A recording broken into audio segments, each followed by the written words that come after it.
লোহাগড়া নড়াইলের পিকনিক কর্নারের এই পুকুরে বিভিন্ন রাইড আপনারা চড়তে পারবেন। এই রাইডগুলোতে চড়তে হলে টিকিট কেটে উঠতে হয়। এই যে অনেক কিছুই আছে এখানে দেখার মতো, এনজয় করার মতো। অনেকেই ওঠে, অনেকে ওঠে না, শুধু ঘুরে দেখে আসে।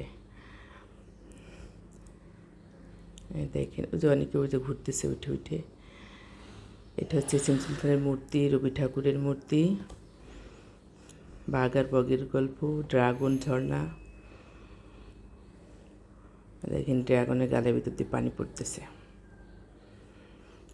মৃত্তিকা স্টাইল দিচ্ছে ছবি তোলার জন্য। এটা হচ্ছে রেস্ট হাউস।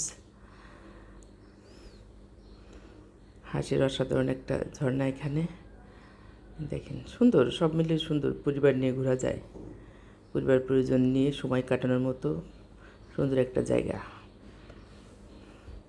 ভালো লাগে। ডলফিনের ভিতরে পানি পড়তে